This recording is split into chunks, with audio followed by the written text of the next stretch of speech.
Au VIe siècle avant Jésus-Christ, une réforme bouleverse à jamais la vie des Grecs.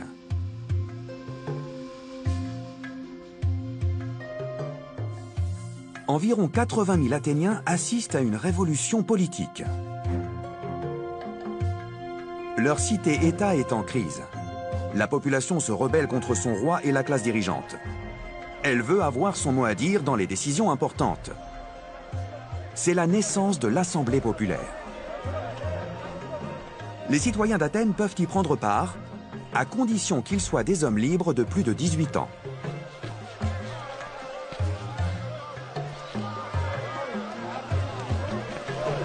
Pour que les pauvres puissent aussi y participer, ils perçoivent une indemnité journalière. Allons, une affaire à la fois, s'il vous plaît. Toi, qui es-tu?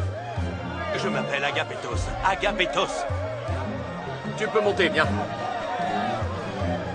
Les citoyens d'Athènes se rencontrent une fois par mois près de l'Acropole pour des débats politiques. Agapétos, enfin, je m'inquiétais, je ne te voyais pas arriver. Oui, j'ai été retenu.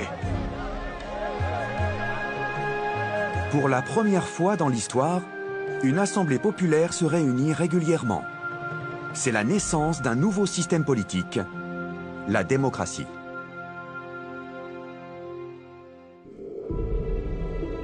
C'est la fin du règne autocratique des anciens dirigeants grecs, symbolisé par deux statues baptisées les tyrannoctones, qui montrent deux nobles prêts à assassiner le tyran Hipparque.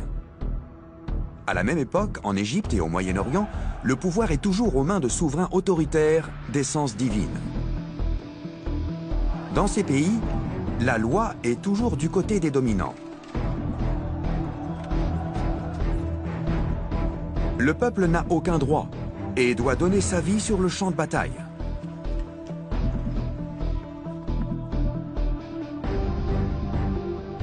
Finalement, la démocratie athénienne est le fruit d'une crise. Après s'être combattues, les cités grecques doivent se défendre contre un adversaire commun, la Perse. Tous les Grecs, des nobles aux paysans, sont mobilisés contre l'avancée de l'ennemi. Les armées des cités-États regroupent des milliers de soldats. Riches et pauvres combattent côte à côte pour défendre leur indépendance.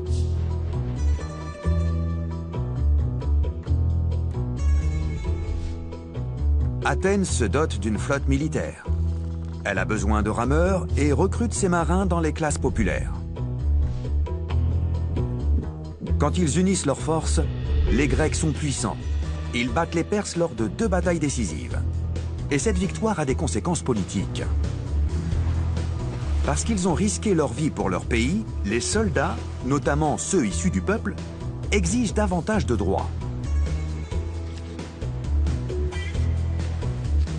Pendant la guerre, tout le monde a été logé à la même enseigne, quelle que soit son origine sociale, et il n'y a pas de raison que certains ne puissent pas donner leur avis.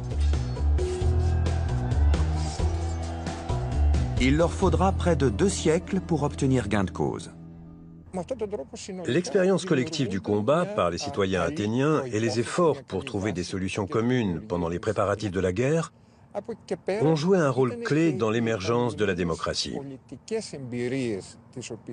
Les citoyens des autres cités-États ont vécu la même chose.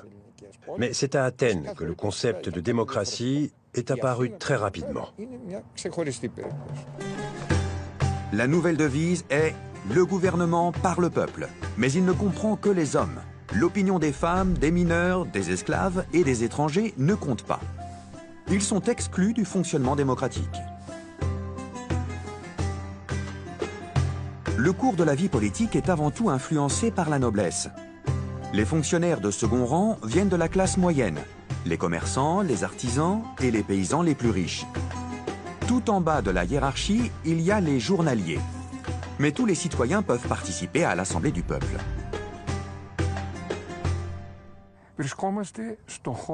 Nous sommes à l'endroit où se réunissait l'Assemblée du peuple à Athènes, sur la colline de la Pnyx.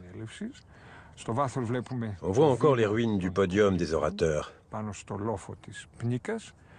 Et c'est ici que les Athéniens prenaient les décisions importantes.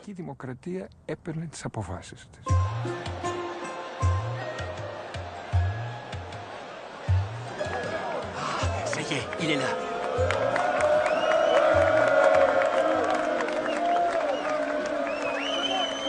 Un grand salut, Athéniens! Vous le savez déjà, notre flotte est la plus vaste et la plus puissante au monde. Cela ne fait pas tout. Et pourtant, notre paix demeure fragile. Que ferions-nous si un jour il nous était impossible d'accéder au port? Le moment est venu de construire un mur partant d'Athènes jusqu'au Pirée. Facile à dire, mais qui va payer pour ces dépenses? Ma réponse? La noblesse paiera une taxe supplémentaire pour l'édification de ce mur.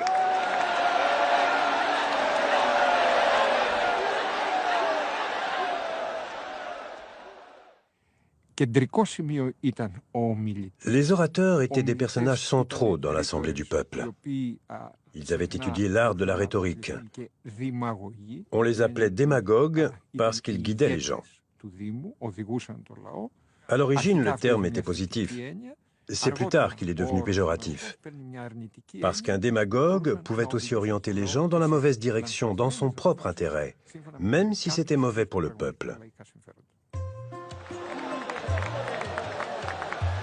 Citoyens, écoutez-moi. J'ai une question. Est-ce que vous aspirez à une vie prospère et à mettre en déroute nos ennemis? Je vous le demande. Alors, votez oui à la construction de ce mur. Votez oui! Votez oui! Votez oui! Est-ce que quelqu'un aimerait s'exprimer? Allez-y, profitez-en. Dites tout haut ce que vous avez à dire, c'est l'occasion.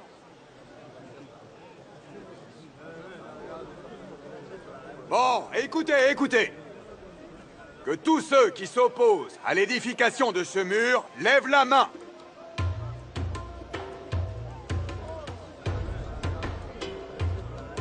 Bien.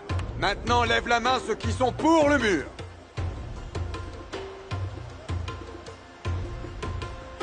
L'opinion des hommes du peuple est prise en considération. La majorité décide de l'adoption ou du rejet d'une loi. Tout dépend donc des citoyens de base. Citoyens, vous avez tranché. Une décision a été prise. Le mur sera bâti. Des impôts sont prélevés sur les plus riches pour les dépenses exceptionnelles. L'Assemblée du peuple vote une loi, elle est effective immédiatement et tout le monde est averti grâce aux tablettes affichées en ville. Ceux qui ne savent pas lire peuvent demander l'aide d'un lecteur public.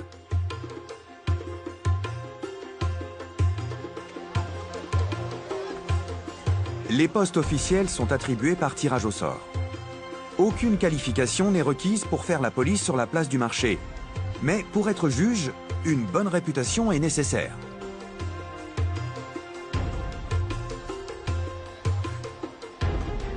Léonidas Linos, élu numéro 1.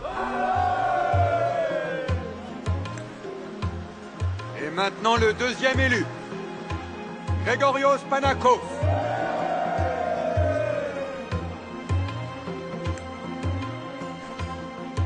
Et aussi Galamis, élu numéro 3.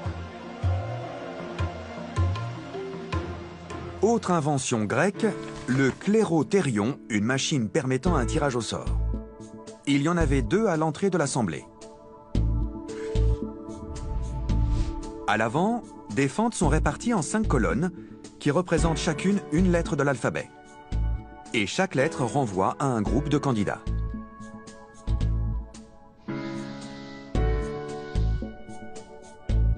Des tablettes avec le nom des candidats sont insérées au hasard dans les fentes de leur groupe.